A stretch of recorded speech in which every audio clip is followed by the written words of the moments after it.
I always imagined Greensboro as being this, almost like this best kept secret, this oasis. There's a lot of art here, and I'm not sure everybody's aware of that. I know I wasn't. The great thing about Green Hill is that it is a showcase for North Carolina artists. I love the idea that Green Hill is just for North Carolina art.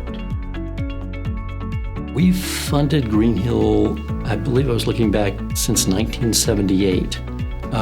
Most recently, since the 90s, we've given operating support grants to Green Hill because we've identified it as one of the organizations that we feel is doing model programming in its area, reaching its citizens.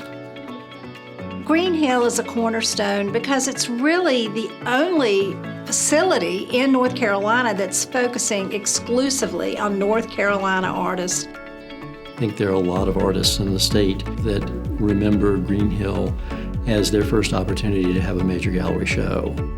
It seems like I've always been here, in some form, connected in some form or fashion. Being here let me see what up to par meant. And a lot of the artists that I met were very polite. They mentored me a lot.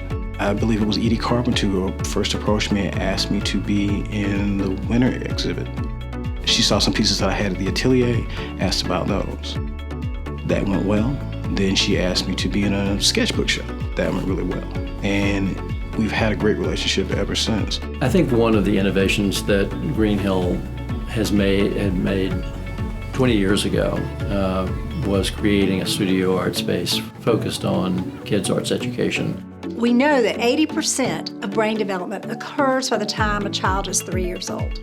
If you think about babies and the things you teach them first, they have to do with what they can see and you're pointing around, so that's definitely related to art. And then pretty soon you go into colors.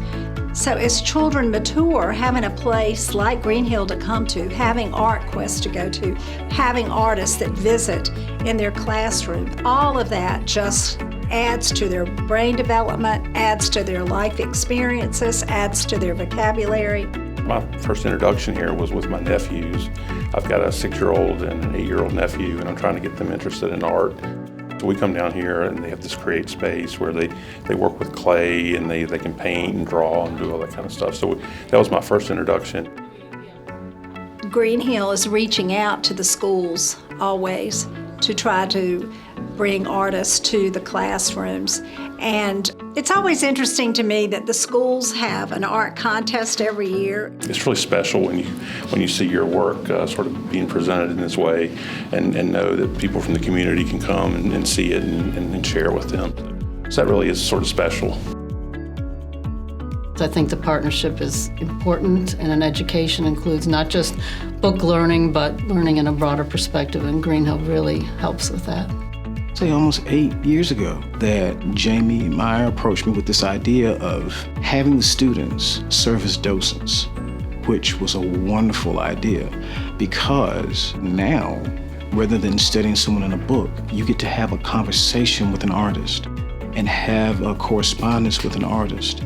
I've had students who have made lasting relationships over the years with the artists that they study. Lately, I've been trying to talk to other schools about having their students do this. And so if more and more students could come and make that connection, it just seems like it would be a great thing. One of the key criteria that a lot of companies have when they're going to move a number of employees here is the art. How strong is the art in the community? How much can their people get involved? I love to come down here just to come and look at small items that people have created. Green Hill helps the professional artists in a lot of ways. It's very difficult, particularly if they're independent on their own, to create business opportunities. So Green Hill helps them get exposure with their art here for sale.